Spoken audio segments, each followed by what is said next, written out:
मेरे साथ हैं एक ऐसे नेता जिन्होंने उत्तर प्रदेश में एक बार नहीं बल्कि कई बार इतिहास रचा है।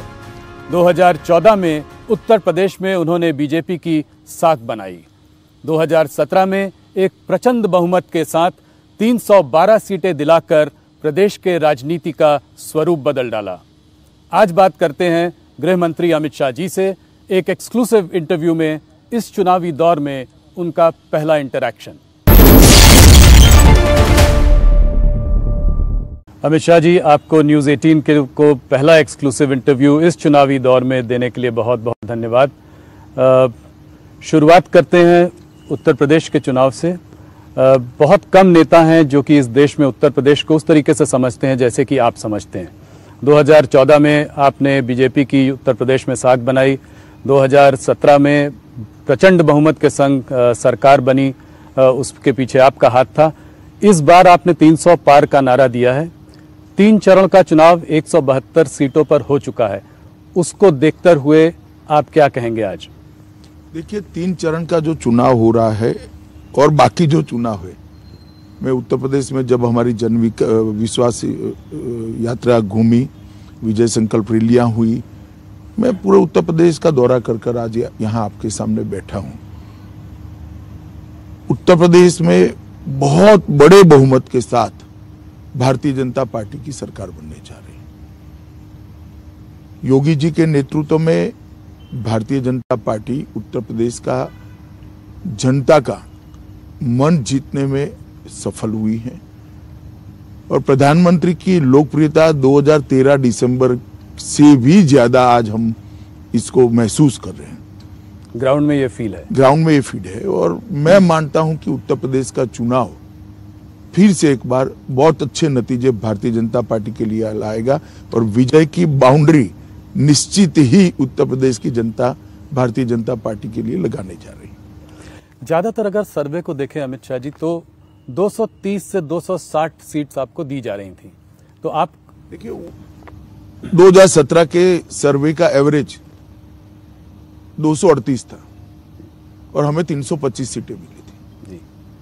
कई बार सर्वे में परसेप्शन भी बहुत महत्व रखता है, क्योंकि सारे सर्वे करने वाले अपनी क्रेडिबिलिटी को सर्वे के साथ जोड़ते हैं। और दूसरा, जो सर्वे करने वाले को भी जनता बताती है वो हमेशा सच हो वो जरूरी नहीं। ढेर सारे कंसिडरेशन होते हैं, कौन आया है, कहाँ से आया है, कुछ मालूम नहीं है।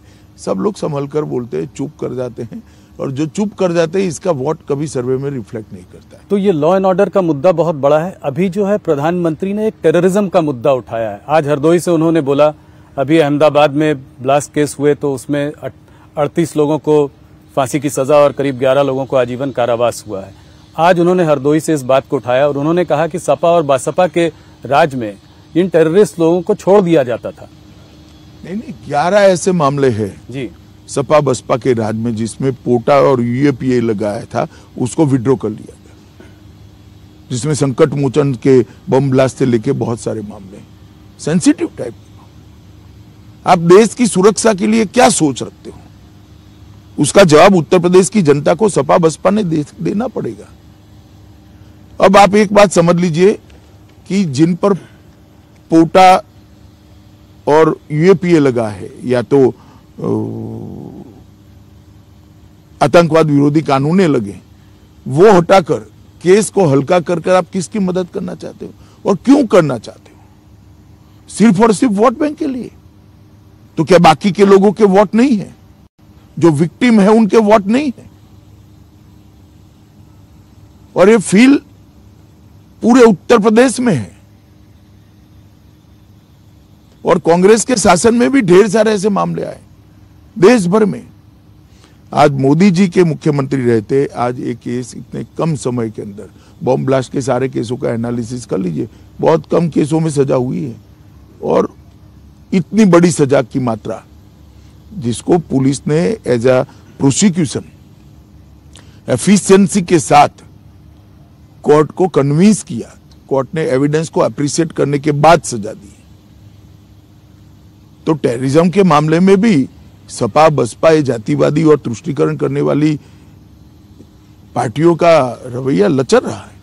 पर आपको ये नहीं लगता कि चुनाव में पोलराइजेशन हो रहा है?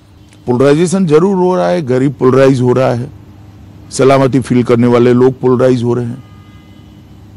18-18 योजनाएं 20-20 सालों की एवरेज से लंबित थी सिंचाई की, तो किसान भी पोलराइज हो रहा है।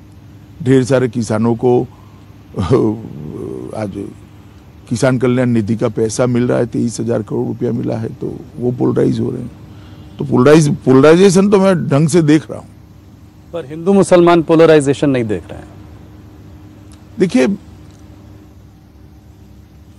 वोट देने की पैटर्न को पोलराइजेशन नाम मत दीजिए। हमारी ओर से हमने कोई कसर नहीं की। जो लाभ प्राप्त करने के लिए जिनका अधिकार था वो सभी को हमने लाभ दिया है, फायदा दिया है, irrespective of caste and community, irrespective of religion. धर्म और जाति को आपने उसमें कभी जरा भी नहीं। प्रधानमंत्री जी की हर योजना में मैं बताता हूं, हमने उत्तर प्रदेश के अंदर 1,67,00,000 माताओं को गैस दिया है। इसमें सब लोग हैं जी, सब लोग हैं। तो इस चुनाव में कर्नाटका से होते हुए हमारे पास आ गया है वो है हिजाब का मुद्दा। क्या आप मानते हैं कि मुसलमान औरतों लड़कियों के लिए ये हिजाब का मुद्दा जायज मुद्दा है? क्या रिलीजियस राइट जो हैं वो इंस्टीट्यूशंस में, मतलब स्कूल्स में, इंस्टीट्यूशंस में इनका एक प्राथमिकता होनी चाहिए? वो ओवरराइड कर सकती हैं? देखिए, मेरा व्यक्तिगत मानना है जी कि स्कूल के ड्रेस कोड को सभी धर्म के लोगों ने अपनाना चाहिए। और मामला अब कोर्ट में है, कोर्ट ने अभी स्टे दिया है, कोर्ट सुनवाई कर रही है। अदालत का जो फैसला है वो सबने मानना चाहिए। देश को अल्टीमेटली संविधान के आधार पर चलाना चाहते हैं या विम्स के आधार पर चलाना, वो तय करना पड़ेगा। मेरी व्यक्तिगत मान्यता तब तक ही रहती है जब अदालत फैसला नहीं करती। एक बार अदालत फैसला करती है तो फिर मुझे भी इसको स्वीकार करना चाहिए, सबने इसको स्वीकार। परंतु मैं व्यक्तिगत रूप से मानता हूं कि स्कूल के ड्रेस कोड और स्कूल के यूनिफॉर्म के हिसाब से ही सभी बच्चों ने वहां पढ़ाई लिखाई से ऊपर रखना चाहिए। मगर एक चीज और है कि आपको क्या इसमें कोई साजिश दिखाई देती है? कैंपस फ्रंट ऑफ इंडिया के लोग इस पे सक्रिय हैं, कोई ढेर सारे लोग सक्रिय हैं, मगर मैं इतना बताता हूं जी कि इनकी मंशा सफल नहीं होगी। कोर्ट का जजमेंट आने के बाद देश की जनता इसको स्वीकार करेगी। थोड़ी सी बात यूपी की राजनीति की और करना चाहूंगा। आपने जब शुरुआत की कैंपेन में यूपी के पहले 3 चरणों के पहले जब आप मैदान में आए तो आपने जयंत चौधरी की तरफ जो है बहुत डोरे डाले, दाने डाले और कहा कि वो आदमी तो अच्छे हैं मगर गलत पार्टी में है, गलत गठबंधन में है। क्या आज भी आप ये बात कहेंगे? आपके पास कोई रिकॉर्डिंग है इसकी? अच्छा, मैंने तो ये, आपने ये नहीं कहा तो आपने क्या कहा फिर? मैंने ऐसा भी नहीं कहा, मैंने नहीं कहा जी। हवा में से बातें मीडिया ने नहीं उठानी चाहिए, इतना ही। अब जब पैक हो गया चुनाव, भारतीय जनता पार्टी पूर्ण बहुमत से जीतने जा रही है, मैंने इतना ही कहा था, वो गलत जगह पे चले गए। गलत जगह। पोस्ट पोल अलायंस का कोई उनसे? मैंने ऐसी कोई बात कभी नहीं। मैं अभी पूछ रहा हूँ कि कुछ रास्ते खुले हुए हैं। Question does not arise. हम बहुत बड़े मार्जिन के साथ, प्रचंड बहुमत के साथ सरकार बनाने जाए, पोस्ट पोल अलायंस किस चीज के लिए? हमारा प्री पोल अलायंस है 2 पार्टियों के साथ जी, और हमारी परंपरा है कि हम बहुमत स्वतंत्र रूप से भी पाते हैं तो एनडीए के साथ ही हमारी सरकार में होते हैं और हमें किसी की जरूरत ही नहीं पड़ने वाली। हम पूर्ण बहुमत के साथ, प्रचंड बहुमत के साथ जीतने वाले हैं।